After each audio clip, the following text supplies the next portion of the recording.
कार्तिक मास हिंदू धर्म में अत्यंत पवित्र और पुण्यकारी माह माना गया है।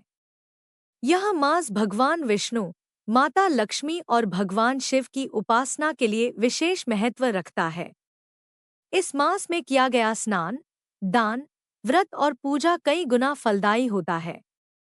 विशेष रूप से कार्तिक मास की कथाओं का श्रवण करना और उनका पालन करना व्यक्ति के जीवन में सुख, समृद्धि, शांति और आध्यात्मिक उन्नति लेकर आता है।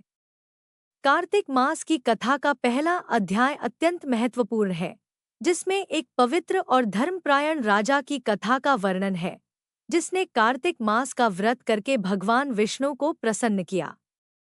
इस कथा के माध्यम से यह संदेश दिया गया है कि भक्ति, धर्म और त्याग से प्राप्त होने वाला पुण्य किस प्रकार मानव जीवन को समृद्धि और शांति की ओर ले जाता है। कार्तिक मास की कथा, अध्याय 1। भूमिका: कार्तिक मास का धार्मिक और सांस्कृतिक महत्व। हिंदू धर्म में वर्ष के 12 महीनों में कार्तिक मास को विशेष रूप से पवित्र माना गया है। यह मास अश्विन मास के शुक्ल पक्ष की पूर्णिमा से प्रारंभ होता है और कार्तिक पूर्णिमा तक चलता है। इस मास में स्नान, व्रत, पूजा और दीपदान का विशेष महत्व होता है। इसे मासेश्वर के नाम से भी जाना जाता है, जिसका अर्थ है महीनों का ईश्वर। कार्तिक मास की धार्मिक और सांस्कृतिक महत्ता का विस्तार से वर्णन करना आवश्यक है, ताकि इस मास के महत्व को समझा जा सके।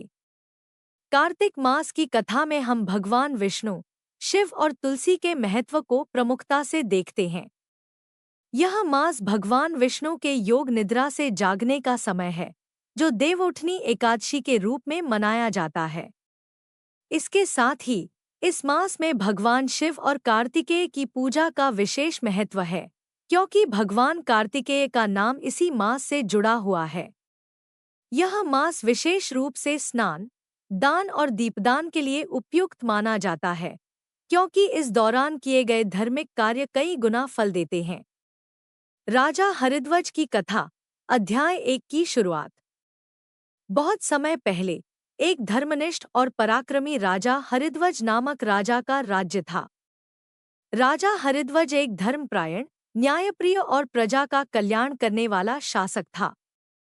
उसका राज्य समृद्ध और शांति से परिपूर्ण था। राजा हरिध्वज ने जीवन भर धर्म के मार्ग का पालन किया और अपनी प्रजा के कल्याण के लिए निरंतर प्रयास किए।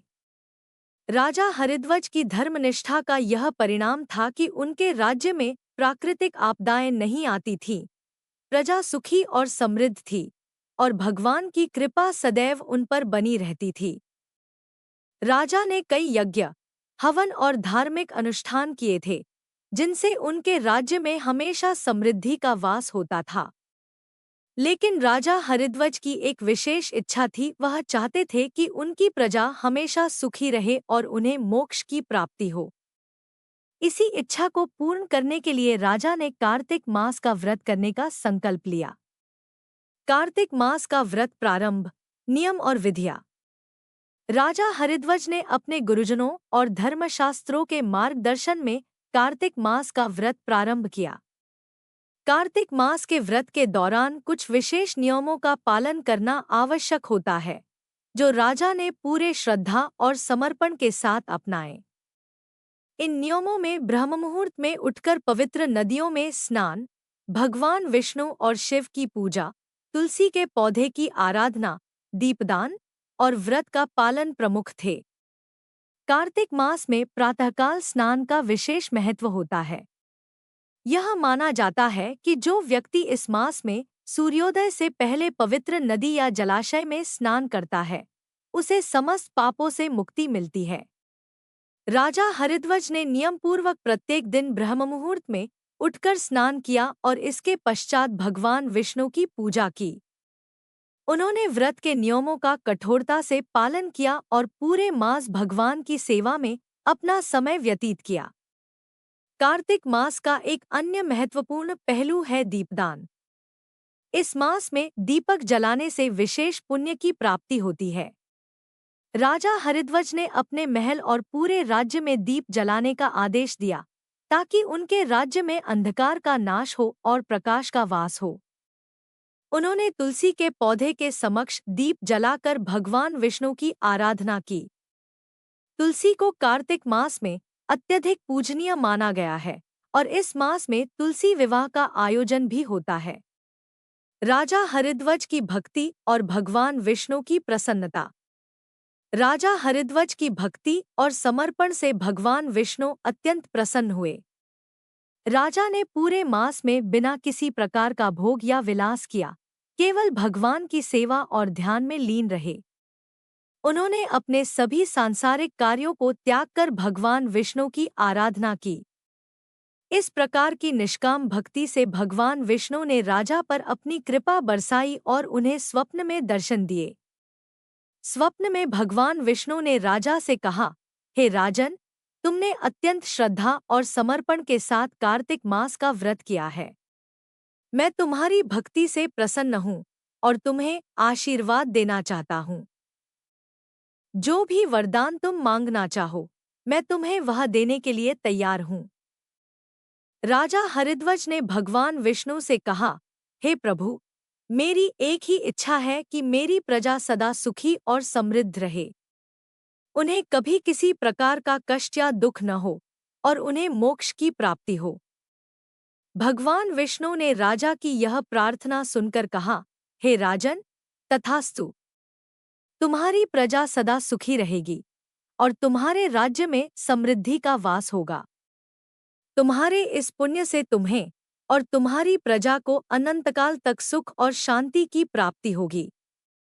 कार्तिक मास की कथा से प्राप्त शिक्षा। इस कथा से यह स्पष्ट होता है कि कार्तिक मास में की गई भक्ति और व्रत का अत्यधिक महत्व है। जो व्यक्ति सच्चे मन और श्रद्धा के साथ कार्तिक मास का व्रत करता है, उसे भगवान की विशेष कृपा प्राप्त होती है। इस मास में किए गए धार्मिक कार्यों से न केवल व्यक्ति को मोक्ष की प्राप्ति होती है, बल्कि उनके जीवन में सुख, शांति और समृद्धि का वास होता है। व्रत की महिमा और महत्व। कार्तिक मास का व्रत अन्य सभी व्रतों से श्रेष्ठ माना गया है। इस व्रत का पालन करने से व्यक्ति को एकाग्रता, संयम और आत्मानुशासन की प्राप्ति होती है। यह मास आत्मशुद्धि का प्रतीक है, जिसमें व्यक्ति को अपनी बुरी आदतों, विकारों और नकारात्मक विचारों से मुक्त होकर आत्मा की शुद्धि करनी चाहिए। इस मास में किए गए व्रत से व्यक्ति को न केवल शारीरिक, बल्कि मानसिक और आध्यात्मिक शांति की भी प्राप्ति होती है। कार्तिक स्नान और दीपदान का महत्व। कार्तिक मास में प्रातःकाल स्नान करने का विशेष महत्व होता है। यह कहा जाता है कि जो व्यक्ति इस मास में प्रतिदिन सूर्योदय से पहले स्नान करता है, उसे कई जन्मों के पापों से मुक्ति मिलती है।